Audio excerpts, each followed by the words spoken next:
RCR presenta Integrando Perú. Análisis, entrevistas y propuestas para contribuir al desarrollo del país. Bienvenidos. Saludos amigos.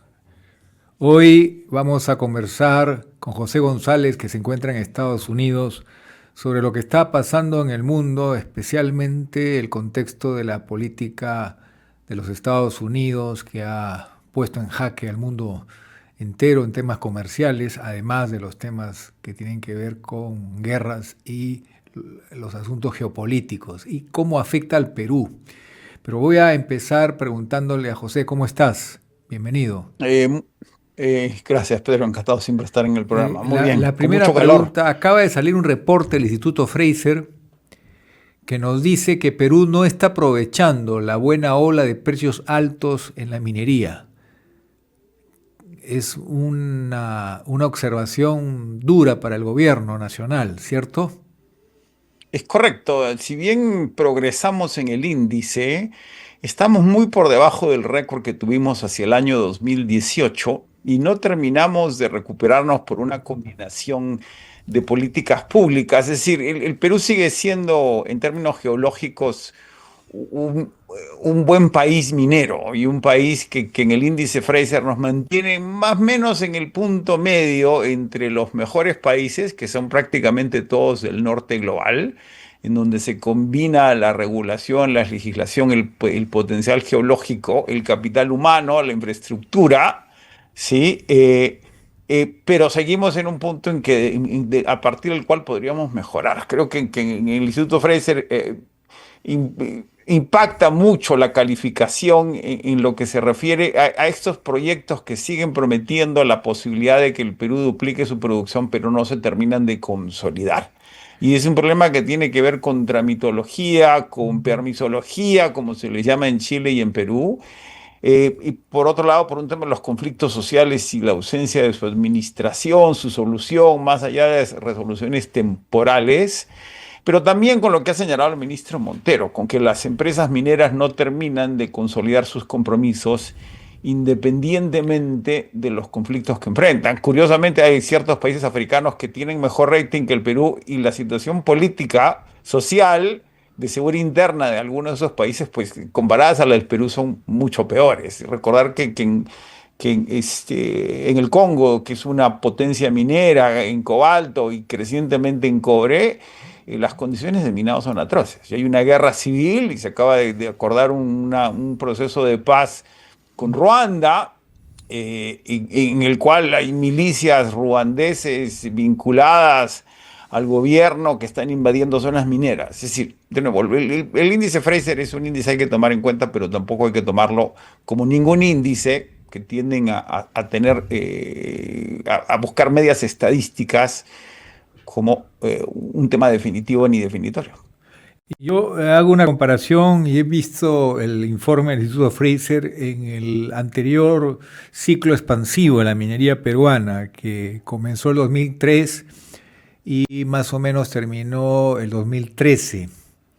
En esa década, el Instituto Fraser daba excelentes performances del Perú. Decía Correcto. Que Perú tenía, bueno, algo que no está en discusión, un potencial geológico extraordinario, que las reglas de juego eran muy competitivas, que estaba mejorando la condición del capital humano y que había estabilidad política. O sea, prácticamente estamos hablando de Perú era visto como un país emprendedor, un país que no era visto como un país africano. Hoy, que tenemos un precio más alto que el que teníamos en ese entonces, estamos bien en potencial. La regulación se ha visto perjudicada por lo que tú has señalado muy bien, una tramitología cada vez más frondosa porque hay miedo a tomar decisiones y se da muchas vueltas en círculo. En capital humano estamos golpeados, hay mucha fuga de talentos. Si no tuviéramos la migración venezolana, hubiéramos sentido la fuga de los jóvenes más calificados del Perú nos hizo pensar en el primer gobierno de Alan García hace cuántos años, que el Perú se descapitalizó también de los profesionales más preparados. Y falla la parte política. Hay una crisis de gobernabilidad inobjetable sumada a una convulsión social. Y del año pasado a este año no ha habido avances. He visto distintos estudios, reportes, evaluaciones del discurso presidencial y parece que solamente unos cuantos indicadores comparativos en algunos aspectos que sí hay algo positivo, pero en la mayor parte de ellos, por ejemplo, seguridad, en lugar de mejorar, retrocedemos más. Y ese es un tema sensible para la inversión. ¿Cuál para ti es la recomendación para este último año, para el Congreso que está de salida? ¿Pedirle una hoja de ruta al gobierno, una reflexión más sincera, o vamos a seguir engañándonos con un maquillaje que no tiene sustento? Creo que tu posición es correcta, Pedro, porque habría que ver el camino a ese 2018 en donde llegamos al récord en que creo que estuvimos en el top 25%, en el primer cuarto de países mineros. En ese momento la minería, a partir de las políticas del presidente Alan García, en su segundo gobierno se había abierto un proceso de inversión y expansión importante. Como dicen, los precios eran mucho menores que los actuales y la producción también, particularmente del cobre, que sigue siendo y claramente es nuestro mineral de bandera, por lo que representa en términos de exportaciones y de volumen de minado y lo que va a seguir siendo hacia adelante. Podemos hablar en unos minutos de las tarifas al cobre del presidente Trump, que hoy día sorprendió a todo el mundo eliminando los cátodos, los concentrados, y lo que generó que subieran los precios en 17% cuando anunció las tarifas al cobre el 50%, pues hoy día el cobre se cayó 20%. Y además vivíamos el superciclo de las materias primas de China. En ese momento China estaba creciendo a niveles del 12% y que Quellaveco estaba en proceso de desarrollo. Es decir, que Quellaveco fue como un pico en la producción minera, en la dinámica minera peruana. De ahí vino la pandemia, que nos afectó a todos y tuvo un efecto en la minería y en la economía en general, no solo del Perú, sino del planeta entero.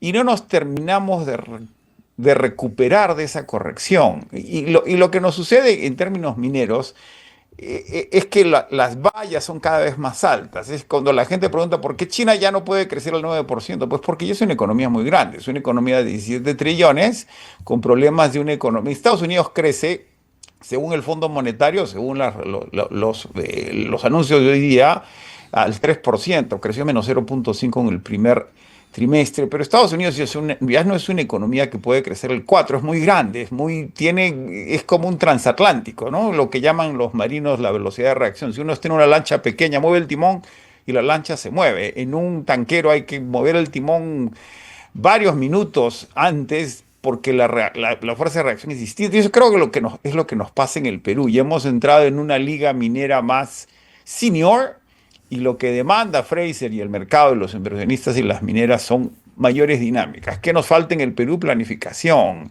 visión de futuro. A Brasil sacó un plan estratégico para los minerales críticos en Brasil en enero del año pasado, que es el mapa. No es una ley, no es un decreto ley, es un mapa de dónde se ve Brasil como país minero en los próximos 15 años. En el Perú seguimos pensando en el corto plazo y no en el largo plazo. Es decir, ¿qué debemos hacer para que la minería sea lo que corresponde en el Perú? Y además, cuando uno toma en cuenta lo que acaba de hacer el Departamento de Defensa de los Estados Unidos y Apple, que se han comprometido en invertir $900 millones en la única compañía que produce tierras raras y magnetos permanentes en los Estados Unidos, haciendo que el precio de la acción se cuatriplique en menos de 2 meses, las empresas público-privadas. Y lo dice el director de Northern Miner, el grupo de publicaciones mineras más importante del mundo. Lo han dicho en el PDAC, en función de que la minería requiere perspectiva de muy largo plazo y requiere gran infraestructura, pues el Estado se tiene que involucrar como motor en ciertos aspectos que favorezcan los procesos de inversión minera. Y más aún, Pedro, ahora que la minería se ha convertido en un tema absolutamente geopolítico, la volatilidad en los precios del cobre por las tarifas del presidente Trump. Las negociaciones entre Estados Unidos y China en su tercera rueda en Estocolmo, que terminaron ayer sin una conclusión clara, pero con un compromiso de China de no detener la oferta de permanentes permanentes a los Estados Unidos y de los Estados Unidos de proveer de semiconductores de quinta generación a China, demuestran que la minería cada vez ser más geopolítica. Y eso requiere una dirección soberana, pragmática, creativa, productiva, que no deje todo en el sector privado tampoco. Creo que eso nos falta consolidar y, como dices, la acción política en el Perú está estancada.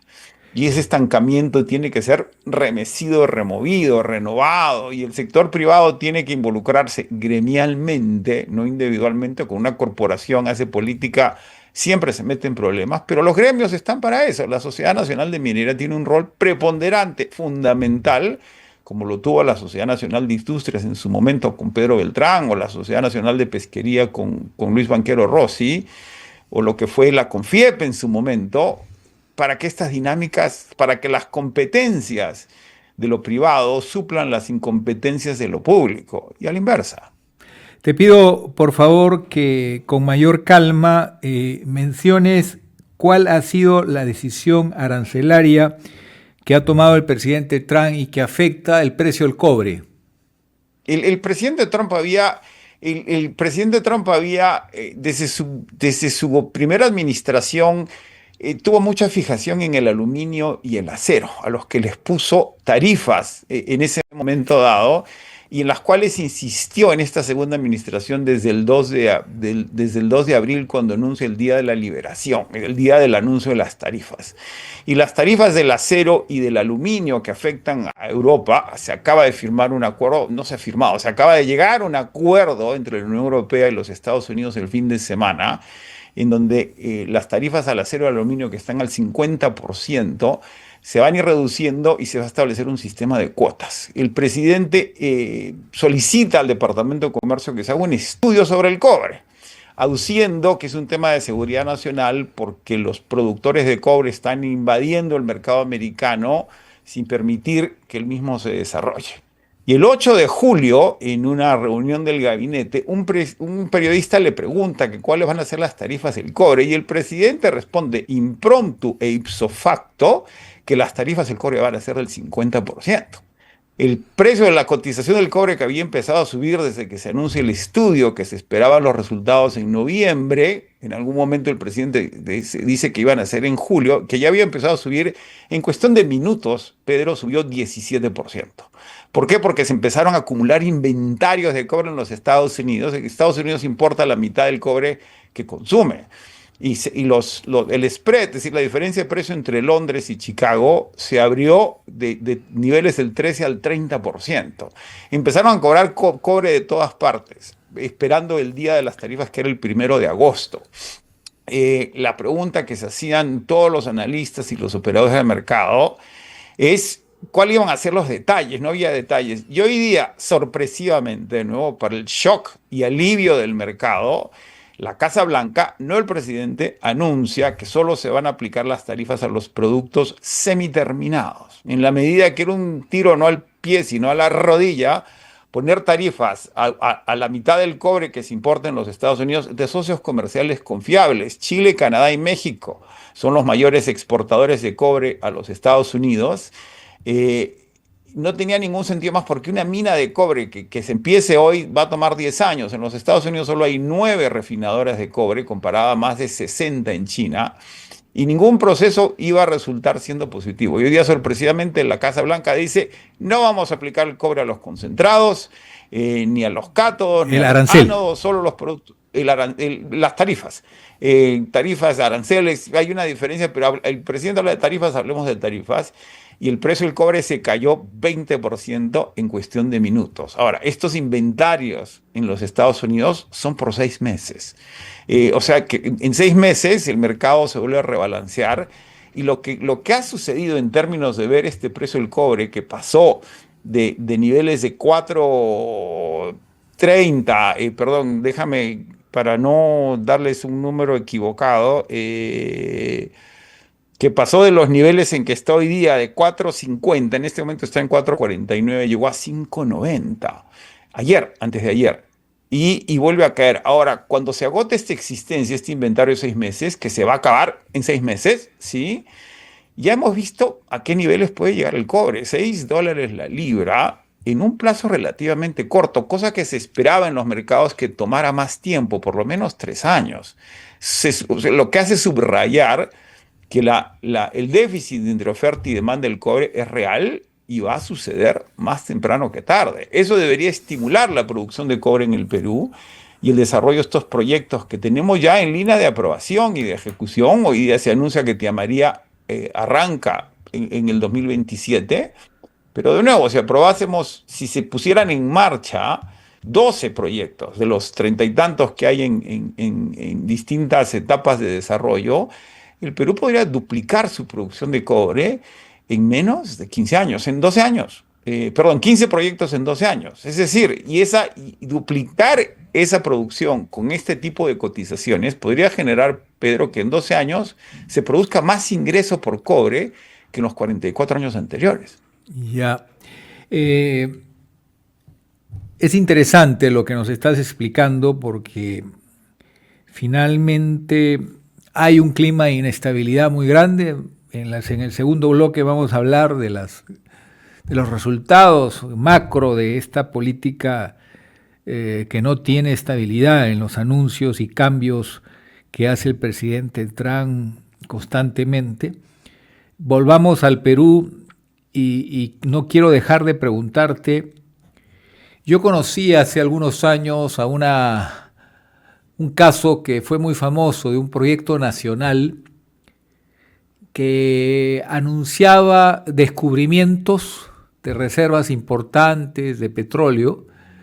Como cotizaba en bolsa, usaba esa información no una, 3 veces.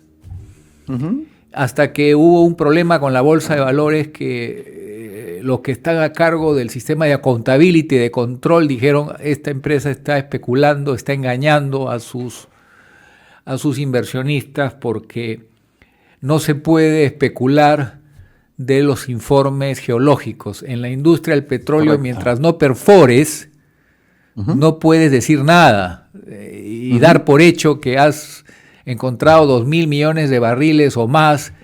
Si no hay perforación, eso es pura poesía, es buen deseo. Entonces, te hago la pregunta, ¿tú qué opinas de una declaración tan enfática que no tenga el sustento de una perforación? Primero hay que ver de quién viene la declaración, ¿sí? En el caso del Perú, lo que es cierto es que Chevron y Anadarko están compartiendo la mayor parte de la propiedad de 2 lotes, de 2 bloques en el mar territorial peruano. Chevron y Anadarko son compañías serias, importantes. Chevron es la compañía petrolera más grande de los Estados Unidos. Sin lugar a dudas. Para entender por qué Chevron está interesado en un país donde se producen 40.000 barriles diarios. Chevron el Wall Street Journal publica una primicia que es replicada por Bloomberg y Reuters en los siguientes días, de que la administración Trump tiene lista una licencia para permitir que Chevron continúe produciendo petróleo en Venezuela. ¿Por qué Venezuela es importante para Chevron? Venezuela, que producía 3.300.000 barriles diarios, llegó a producir 335.000, hoy día produce casi 1 millón. Antes de que suspendiera la licencia de la administración Biden, la producción se recuperó 1 millón de barriles, fundamentalmente por el retorno de Chevron a Venezuela. Chevron tiene en Venezuela más de 100 años, perforó su primer pozo en 1922 y ha tenido una presencia constante y nunca se fue de Venezuela a pesar del proceso de nacionalización explícita, implícita y de facto que hizo el presidente Chávez en su momento dado, cuando convirtió los convenios operativos en empresas mixtas. Ahora, Chevron de ese 1 millón de barriles tiene entre 250 y 300.000. Y uno podría decir, en un país, en un planeta donde consumen 102 millones, ¿qué son 300.000 barriles, 250.000 barriles? Chevron produce 3 millones de barriles al día. Sí. La mitad vienen de la pérmica en Texas. El problema con la pérmica es petróleo de esquisto y hay indicios geológicos que la pérmica se está secando y el petróleo se está ligerando, cada vez es más ligero. El problema con el petróleo ligero que solo sirve, estoy simplificando, para hacer gasolina. Hoy día los crudos pesados tienen más valor, de ahí el valor del flexicoque de la nueva refinería de Talara, porque generan mejores productos, mayores y mejores márgenes, desde gasolina hasta asfalto. Y contrariamente a lo que uno pensara, el petróleo pesado es indispensable para las naftas que se utilizan en aviación. Por ejemplo, el combustible de aviación es un querosene de ciertas características. ¿Y por qué Venezuela es importante para Chevron? Representa el 8% de su producción anual. Ya, Y pero... si se seca la pérmica en los próximos, voy a terminar, y si se seca en los próximos 10 años, pues Venezuela es el destino de Chevron. Ese 8% iba a crecer 40% este año, eso se ha postergado, pero va a crecer. ¿Por qué Chevron estaría interesado en el Perú? Porque está diversificando sus fuentes de producto petrolero por temas geopolíticos, riesgo político, y porque si Chevron y Anadarko compran 70%, adquieren, comparten 70% de dos lotes y ya han dicho que van a perforar en noviembre del próximo año, diciembre del próximo año. Y van a invertir $100 millones en la perforación.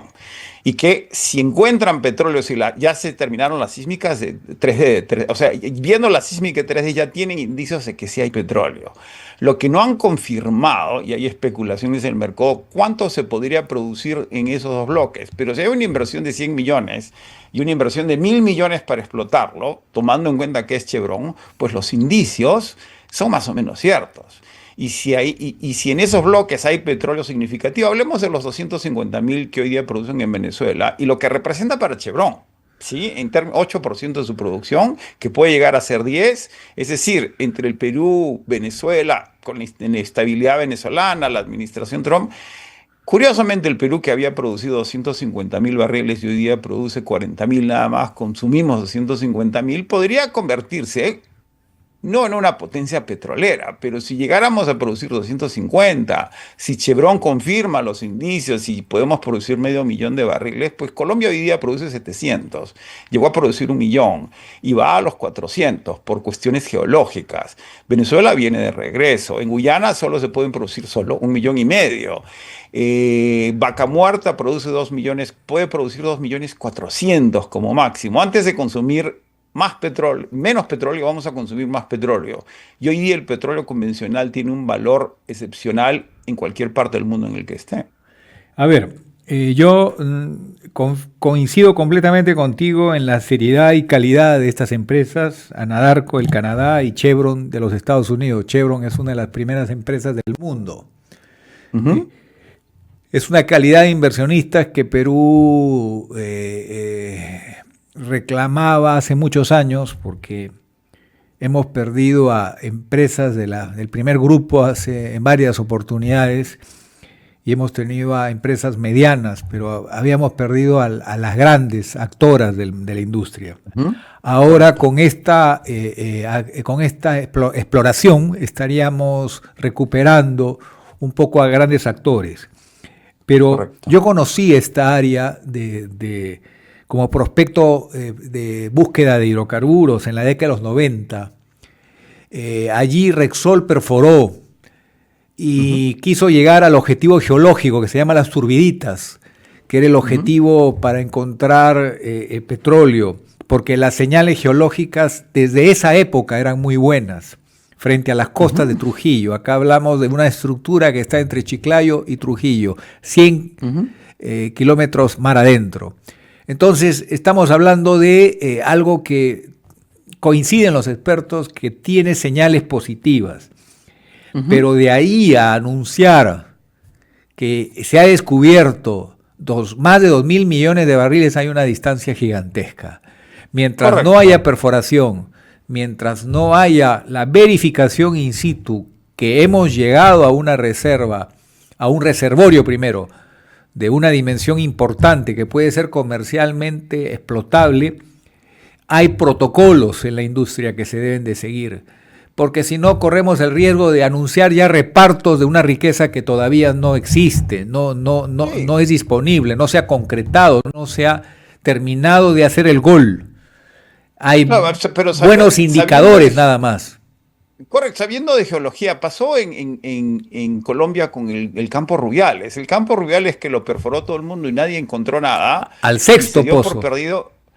Vino Pacific Rubiales, la compañía venezolana, todo el personal de PDVSA que había salido después de que Chávez despidió a 20.000 trabajadores y crean Pacific Rubiales. Pacific Rubiales tuvo la fortuna. Entonces, el petróleo convencional, el riesgo exploratorio es altísimo. Uno perfora aquí y no encuentra nada. Perfora 3, 10, 30, 300 kilómetros y encuentra el petróleo. ¿Cómo das con el pozo? Las sísmicas 3D, que son de costos muy altos, han contribuido a reducir la falta de certeza. Y de ahí que si Chevron está invirtiendo 100 millones para Chevron, Chevron hizo recompras de acciones y pagó dividendos por 24.000 millones de dólares en el año 23. Es decir, 100 millones no es nada. Pero las corporaciones americanas no regalan dinero ni lo desperdician. Las 3D deben dar indicaciones de que los indicios son mejores y mayores. Y el músculo y la tecnología de Chevron, con todo el respeto que merece Repsol, pues es mucho más grande. Y las técnicas podrían ser, se dijo lo mismo en el petróleo del Zócalo brasileño, cuando Pemex dejó, cuando el maravilloso campo de Pemex, ¿cómo se llama? Me olvido su nombre, colapsó. Hoy día el petróleo venezolano, mexicano también es del Golfo. Es decir, de nuevo, estoy de acuerdo contigo, hablar de reservas o de producción anual va a depender de esas perforaciones, pero las perforaciones vienen, ya se confirmó que son el próximo año. Y dependiendo Sí. de esas perforaciones, en base a las sísmicas 3D, pues veremos los números reales. Y si tiene fortuna Chevron y perfora correctamente, las perforaciones de petróleo convencional son, por más sísmica 3D, geología, después viene la geofísica para determinar si el petróleo es explotable, porque pueden encontrar un pozo, pero si la estructura del pozo es compleja e impide que la recupere, hay pozos que solo se recuperan al 14%. Un gran pozo se recupera al 75%. Mientras más petróleo se saca, menor presión hay, más caro es sacarlo. Hoy día se reinyecta agua y gas a los pozos para mantener la presión constante. Ya el perforado no es vertical, sino es horizontal también. Eso es el gran logro de la producción petrolera norteamericana. Decían que Pacific Rubiales en su perforación horizontal estaba sacando petróleo de la Guajira venezolana y no colombiana. Veremos qué arroja esa perforación, pero si Chevron con toda su tecnología perfora bien y confirma que no sea en ese nivel de reservas gigantescas, pero la mitad o un cuarto, pues el petróleo, los pozos van a ser viables. El factor de éxito, el factor de éxito en estos campos que tienen poca actividad exploratoria es de cada 10 pozos perforados, uno tendría éxito. Entonces, a diferencia de la cuenca Ucayali Sur, donde el factor de éxito es de cada 10 pozos donde está Camisea, 7 son exitosos. Entonces, pero hay que cruzar los dedos, pero recomendarle a la autoridad de turno que sea prudente en el manejo de la información para no crear sobreexpectativas hasta que no haya un descubrimiento cierto. Pero también no ser tan pesimistas, ¿verdad? El puerto de Chancay no existía hasta que existió. Es decir, y claro, hay un montón de problemas alrededor del puerto de Chancay, pero ahí está, ¿sí? Y los problemas se van resolviendo. Y hoy día es difícil. El Perú ha incrementado su producción de cobre sistemáticamente en los últimos 40 años, pero de una forma extraordinaria. Sí, no podemos volverlo a duplicar sin duda. El recurso está ahí. Y de nuevo, los indicios están ahí y decir que esos pozos no sirven y que, bueno, entonces Chevron está perdiendo su tiempo, difícil de creer. No, hay que alentar la exploración y ahí tenemos un problema. Creo que hoy tenemos muy poca actividad exploratoria en el Perú. Yo recuerdo haber participado del éxito rotundo cuando el año 2007 llegamos a tener 100 contratos. Hoy el Perú tiene que 5, 4.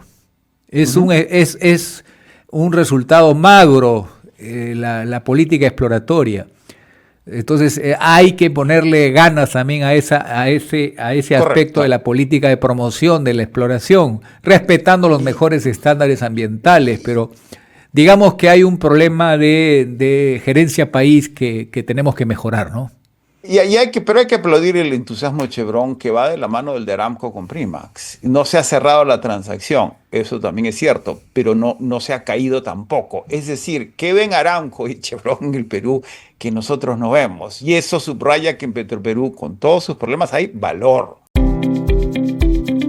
Hemos presentado Integrando Perú. Retornamos en nuestra próxima edición con más entrevistas y el análisis para contribuir al desarrollo de nuestro país.